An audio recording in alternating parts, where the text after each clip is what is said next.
너무나도 재미있는 물리학의 문제라고 생각했어요. 도대체 무슨 원리로 100m 높이의 나무가 물을 저 높은 곳까지 공급할 수 있을까요? 아무리 슈퍼맨이라도 10m보다 더 긴 빨대를 갖고 콜라나 음료수를 마시는 건 불가능합니다. 우주에서 방귀를 뀌면 우주인이 앞으로 나아갈까? 예, 가능합니다. 우주선 엉덩이 쪽에 구멍을 내야 합니다. 로켓하고 똑같은 거예요. 0.001g의 기체의 질량이 초속 10m로 방출된다라고 하면 속도가 얼마나 되는지 제가 계산해 봤습니다. 최근에 제가 새로운 책을 출판했습니다. 제가 유튜브를 통해서 여러분을 만나고 있는데요. 이불킥을 합니다. 저때 저렇게 얘기하면 안 됐었는데 저것보다 더 잘 설명할 수 있었는데 이번 범죄는 물리다 책을 출판하는 과정에서는 약간 오류가 있던 것들은 다 가능하면 바로잡으려고 했었고요. 더 자세한 설명도 넣고 했으니까요. 좀 더 깊은 얘기, 좀 더 정확한 얘기가 궁금하시다면 많은 관심 부탁드립니다. 예, 안녕하세요. 범준의 물리다를 운영하고 있는 성균관대학교 물리학과 김범준입니다. 법물리 채널에 오신 여러분 모두 환영합니다. 자, 오늘은 법물리 채널에서 약간 엉뚱한 이야기, 그런 질문들을 나눠보려고 하는데요. 기억하시겠지만 전에도 제가 몇 번 엉뚱하고 재밌는 질문을 다룬 적이 있습니다. 오늘도 여러분들이 궁금해할 것 같은 그런 질문들을 몇 개 모아봤습니다. 첫 번째 질문입니다. 나무는 어떻게 100m 높이까지 물을 끌어올릴 수 있을까? 키가 큰 나무들은 정말 100m까지 자라는 나무도 있대요. 그런데 이 질문이 왜 중요한 질문이라고 제가 생각하냐면, 물은 아무리 힘이 센 슈퍼맨이라고 하더라도 빨대로는 절대로 10m 이상의 높이 물을 끌어올릴 수가 없습니다. 그 원리는 아주 간단해요. 우리가 빨대로 물을 마실 때 일어나는 현상은 우리 입 바깥의 대기의 압력은 1기압이죠. 그런데 우리가 아무리 슈퍼맨이라고 하더라도 입 안의 기압을 0기압보다 마이너스로 할 수는 없잖아요. 그래서 결국 아무리 슈퍼맨이라도 안과 밖에 압력 차이를 만들어낼 수 있는 것은 딱 1기압이 한계입니다. 근데 대기의 1기압이 어느 정도의 물의 높이에 해당하는지가 알려져 있거든요. 바로 10m예요. 보통 수영장은 그 정도는 안 되겠죠? 만약에 여러분이 바다에서 물 위에서 아래쪽으로 내려가게 되면 10m 내려가면 1기압씩 상승하거든요. 그래서 아무리 슈퍼맨이라도 10m보다 더 긴 빨대를 갖고 콜라나 음료수를 마시는 건 불가능합니다. 여기까지가 알려져 있거든요. 그러면 궁금해지죠. 물은 10m까지밖에 올라갈 수 없어요. 압력차를 이용해선. 그런데 100m 높이에 있는 키가 큰 나무도 살아가잖아요. 그럼 이거는 방금 설명드린 슈퍼맨이 빨대로 물을 빨아 올리는 것 같은 그런 원리로는 불가능하다는 게 맞습니다. 그러면 또 생각해 볼 수 있는 게 있어요. 바로 뭐냐면, 이거는 여러분이 살아가시는 아파트가 이렇게 고층 아파트도 있잖아요. 근데 고층 아파트 높이가 10m보다 높은 데도 많아요. 그러면 고층 아파트에서는 어떻게 더 높은 꼭대기층까지 물을 끌어올릴까요? 이걸 예를 들어 양수기 같은 펌프를 설치한 다음에 30층 높이, 30m 높이의 아파트 옥상에서 양수기 내에 압력을 0기압으로 해서 물을 끌어올리는 건 불가능하다는 거예요. 10m까지밖에 안 됩니다. 그러면 높은 곳에서 우리가 높은 건물 옥상까지도 물을 끌어올리는 거는 윗부분의 압력을 0기압으로 줄이는 게 아니라 거꾸로 아래쪽의 압력을 높이는 거예요. 간단하게 아래쪽에서 물을 찍어 누릅니다. 그러면 물 기둥이 아무리 높은 곳이라도 올라갈 수 있죠. 그 방법으로는 원칙적으로는 제한은 없습니다. 자, 만약에 키가 100m인 나무가 바로 이 방법, 아래쪽의 압력을 높여서 물을 높은 100m 높이까지 끌어올리는 거라면 우리가 예상할 수 있는 게 있습니다. 이렇게 키 큰 나무를 예를 들어 벌채를 해서 나무를 잘랐어요. 그럼 어떻게 돼야 될까요? 아래쪽은 압력이 높고 아주 높아야 돼요. 위는 압력이 낮죠. 그러면 어떻게 되냐면 나무의 밑둥을 자르면 거기서 물이 분수처럼 솟구쳐야 됩니다. 그런데 아주 키가 큰 나무를 베어도 여기서 물이 분수처럼 나오는 건 어느 누구도 보지 못했죠. 따라서 이것도 아니라는 겁니다.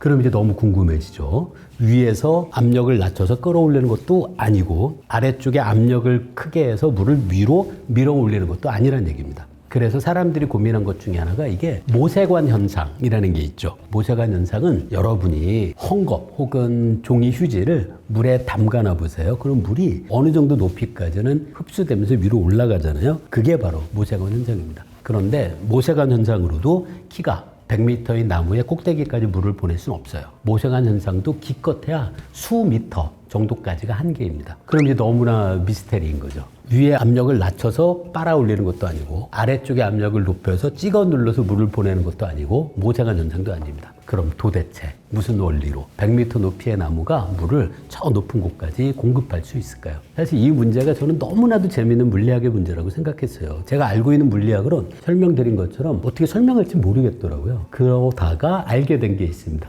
나무가 처음에 자라기 시작할 땐 100m가 아니라는 거예요.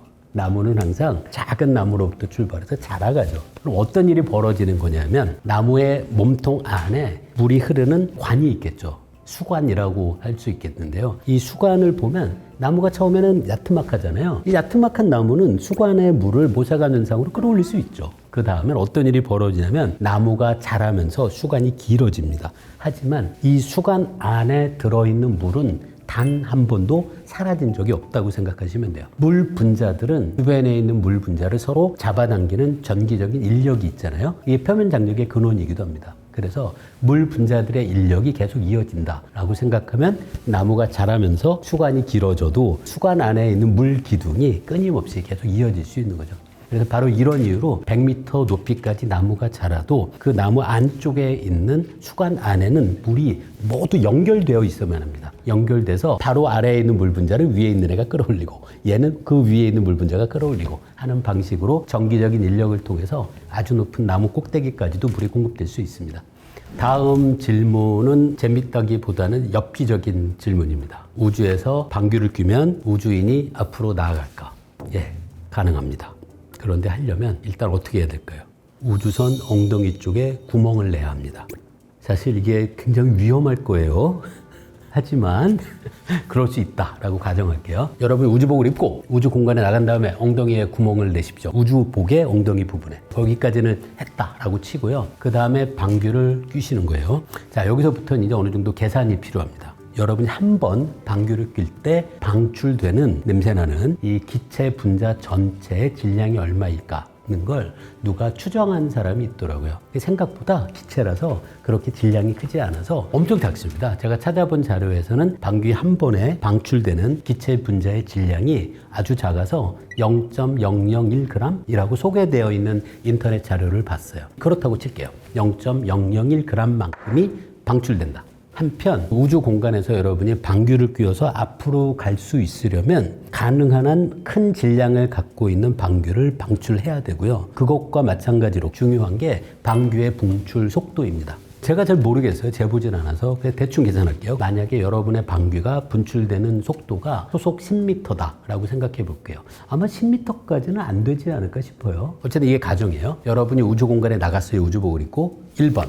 엉덩이 부근에 구멍을 낸다. 그 다음에 2번 방귀를 뿡 한다. 여러분이 방귀를 낄 때 방출되는 기체의 양은 질량은 0.001g이고 초속 10m로 방출했다라고 가정할게요. 그 상황이 뭐랑 비슷한지 눈치채셨죠? 로켓하고 똑같은 거예요. 로켓이 앞으로 빠르게 속도를 올리면서 우주 공간으로 나갈 수 있는 이유는 무언가를 바깥으로 방출하기 때문이잖아요. 원칙적으로 우주인이 우주 공간에서 방귀를 뿡 뀌면 앞으로 갈 수 있습니다.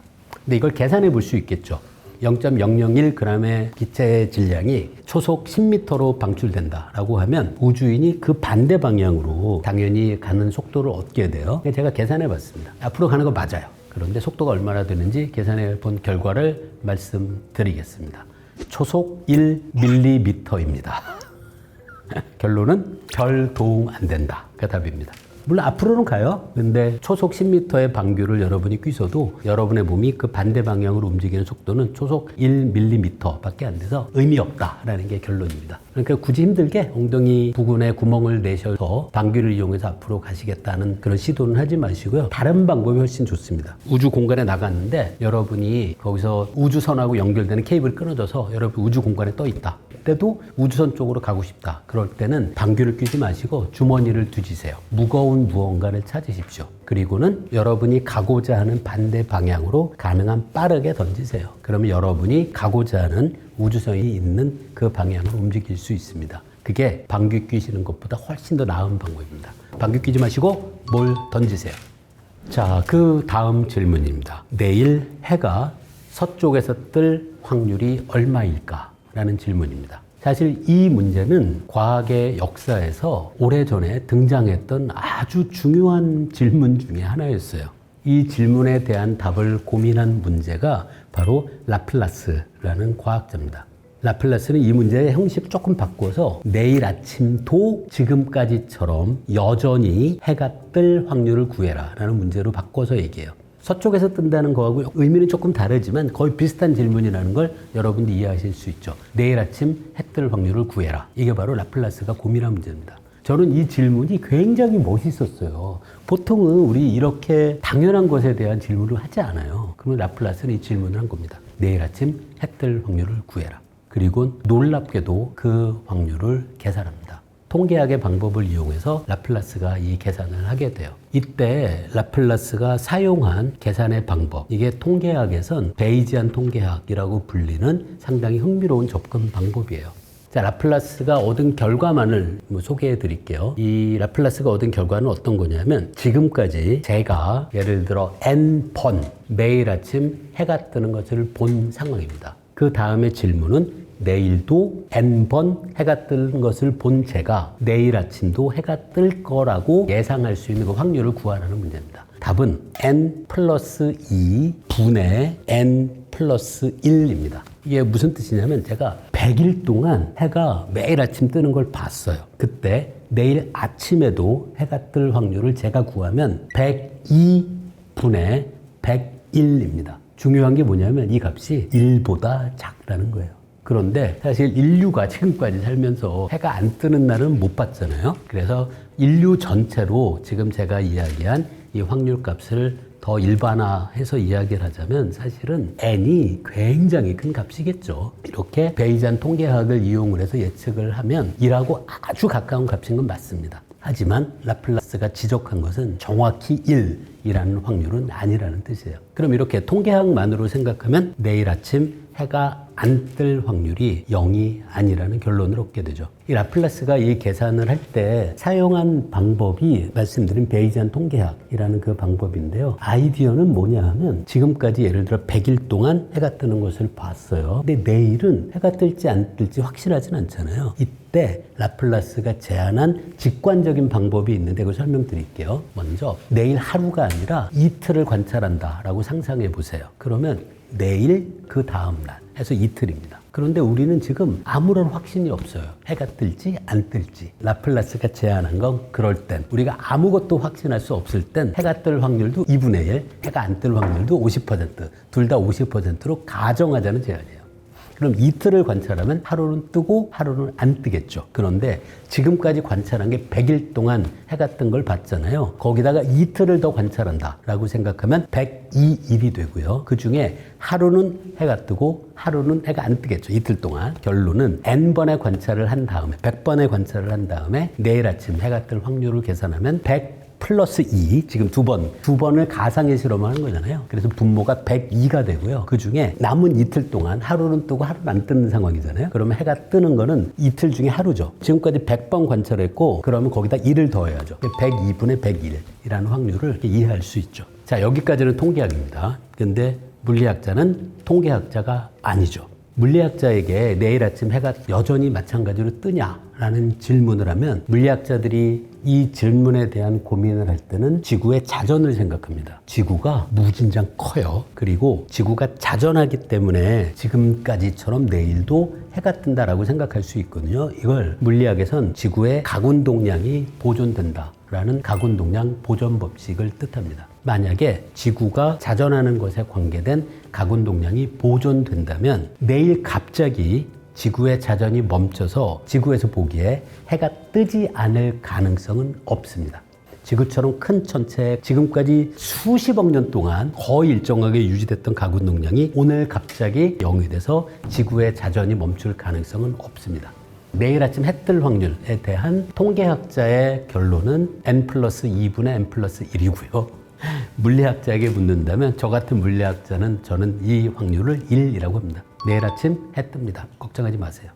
다음 질문인데요. 종이 비행기로 얼마나 오랫동안 날릴 수 있을까? 종이 비행기가 얼마나 오래 날 수 있을까? 라는 질문입니다. 사실 여러분들이 오해하시는 것이 있는 걸 알고 있는데요. 물리학자는 정확하고 구체적인 계산은 잘 못합니다. 물리학자가 잘하는 건 어느 정도 대충의 추정과 그 현상을 이해하는 가장 근본적인 미케니즘을 물리학자가 제안하긴 하는데요. 정확하게 계산하진 못합니다. 다들 아시잖아요. 물리학 한다 그러면 다들 당구 잘 치냐고 묻잖아요. 당구 못 칩니다. 당구는 여러분이 거기서 물리학을 공부한 것보단 당구장에서 얼마나 당구장 주인분께 지금까지 많은 수업료를 냈는지가 결정하는 겁니다. 마찬가지로 종이비행기 저는 잘 못 날립니다. 하지만 종이비행기가 오래 날기 위해서 어떤 조건이 필요한지는 알죠. 그거는 바로 양력. 이 공기 중에서 움직이는 모든 것들은 떠오르게 하는 방향의 힘을 받죠. 그걸 양력이라고 부르는데요. 종이비행기에 작용하는 양력에는 가장 중요한 게 두 가지가 있습니다. 하나는 날개의 단면적, 두 번째는 바로 종이비행기의 속도입니다. 종이비행기를 위로 올리는 양력은 날개의 단면적에 비례하고요. 비행기의 속도의 제곱에 비례합니다. 결론은 가능한 큰 날개를 갖고 있는 종이비행기를 빨리 날게 하면 그러면 오래 납니다. 여기까지는 제가 드릴 수 있는 답변이고요. 그래서 어떻게 만들래? 저보고 만들어봐라. 그럼 잘 못 만듭니다. 원리는 그거예요. 근데 여기서 중요한 게 또 하나 있어요. 뭐냐 하면 날고 있는 비행체에 작용하는 공기의 저항력도 날개의 면적에 비례합니다. 만약에 여러분이 뭘 던져서 날려요. 그때 이렇게 던지면 저항력이 너무 커요. 그래서 기운 형태에서 날개가 이런 모습을 유지하면서 앞으로 빨리 움직이면 그러면 양력을 크게 할 수는 있죠. 죄송하지만 물리학자가 할 수 있는 얘기는 이게 끝입니다. 저 못 접어요, 종이비행기. 다음 질문인데요. 넘쳐나는 쓰레기를 화산에 버리면 왜 안 되지? 라는 질문입니다. 제가 어렴풋이 기억이 나는데요. 이 문제는 전에 제가 출연하는 과학을 보다에서도 다룬 적이 있습니다. 과학을 보다 그 컨텐츠를 다시 보셔도 좋고요. 그때 떠올랐던 생각들, 그리고 지금 조금 더 추가할 수 있는 얘기를 말씀드리고 싶은데요. 일단 결론은 쓰레기를 화산에 버리면 안 된다가 답입니다. 한 가지 먼저 말씀드릴 수 있는 이유는 생활하면서 방출하는 쓰레기에는 어쩔 수 없이 어느 정도의 수분이 포함되어 있을 수밖에 없죠. 이렇게 수분을 포함한 쓰레기를 화산 안에 던지게 되면 어떤 일이 벌어지냐면 액체 상태로 있던 물이 거기서 수증기로 변하고요. 쓰레기를 굉장히 많이 던졌다. 그러면 거기서 방출되는 수증기의 양이 굉장히 커지게 됩니다. 물이 수증기가 되다 보면 엄청나게 부피가 많이 팽창하잖아요. 그 얘기는 물기를 많이 머금고 있는 쓰레기를 화산 안에 던지게 되면 마그마 안쪽으로 처음에는 들어가겠다가 거기서 무슨 일이 벌어질까요? 액체가 기체인 수증기로 변하면서 부피가 늘어나면서 폭발 비슷한 현상이 일어나게 돼요. 그래서 아주 위험합니다. 던지지 마시고요. 그 다음에 또 하나 생각해 볼 수 있는 게 있어요. 그게 바로 뭐냐면 보통 이 쓰레기가 도대체 연소를 몇 도에서 하는지 그거는 쓰레기의 종류마다 다릅니다. 근데 제가 알고 있는 게 우리가 보통 사용하는 종이 있잖아요. 종이의 발화점. 종이가 저절로 불이 붙기 시작하는 온도가 약 400도 정도예요. 그런데 화산의 안쪽에 있는 마그마는 이것보다 온도가 굉장히 더 높습니다. 그 얘기는 우리가 주로 종이로 이루어져 있는 탄소를 많이 포함하고 있는 그런 쓰레기를 화산 안에 깊게 집어넣게 되면은 어떤 일이 벌어질까요? 얘가 다 연소합니다. 그 연소하는 과정에서 당연히 온실가스 방출되고요. 그리고 건강을 해칠 수 있는 다양한 환경오염 물질들이 방출될 수밖에 없죠. 환경오염 같은 걸 생각하더라도 쓰레기를 바깥에서 쓰레기 소각장 같은 데서 잘 태우면서 거기서 방출되는 어떤 오염 물질을 우리가 필터링하는 기술들이 광범위하게 사용되고 있으니까요. 그 방법이 낫지 그 쓰레기를 화산 안으로 집어던지는 것이 우리가 배출하는 다량의 쓰레기 문제를 해결하는 방법이 될 수는 없습니다. 정리하자면 폭발할 수 있습니다. 수증기로 변하면서 굉장히 큰 압력을 만들어내면서 마그마가 그냥 사방으로 더 폭발적으로 방출될 여지가 있어서 위험하다는 것. 그리고 마그마의 온도가 대부분 쓰레기의 발화점보다 온도가 높아서 마그마에 집어던진 모든 것들은 거기서 연소하게 됩니다. 그럼 거기서 방출되는 가스들이 바깥으로 방출되게 되면 환경을 생각해서 쓰레기를 버렸는데 오히려 환경을 해칠 수도 있습니다. 그래서 쓰레기 화산에 넣지 마세요. 지금까지 여러분하고 몇 가지 궁금해하시는 재밌는 질문에 대한 이야기를 말씀드려 봤습니다. 그 법문리에서도 몇 번 이런 질문들을 다룬 적이 있었는데요. 최근에 제가 새로운 책을 출판했습니다. 바로 지금까지 제가 범준의 물리다에서 여러분께 말씀드렸던 내용을 글의 형태로 정리한 책입니다. 당연히 책 제목도 범준의 물리다고요. 주변에 물어보면 좋은 책이라고 하더라고요. 예, 여러분 관심 많이 갖기를 부탁드립니다. 저희가 유튜브를 통해서 여러분을 만나고 있는데요. 이렇게 얘기를 하다가 보면 여러분도 아마 그런 것들 보셨을 수도 있는데요. 간혹 이불킥을 합니다. 촬영한 다음에 방송되는 걸 보고 저거 저때 저렇게 얘기하면 안 됐었는데 그런 고민도 있고요.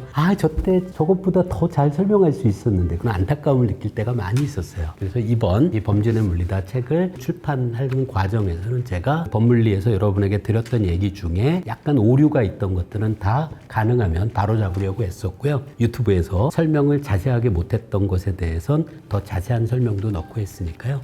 범준의 물리다를 사랑해 주시는 감사하게도 여러분이 제가 다뤘던 얘기들에 대한 좀 더 깊은 얘기 그리고 좀 더 정확한 얘기가 궁금하시다면 이 범준의 물리다 책 보셔도 좋을 것 같습니다. 이번에 범준의 물리다 책을 출판하면서 초판 소진될 때까지 진행되는 이벤트도 있습니다. 그러니까 여러분들이 초판 소진되기 전에 많은 관심 부탁드립니다. 5월 15일에 정식으로 출판됐습니다. 관심 부탁드립니다. 고맙습니다.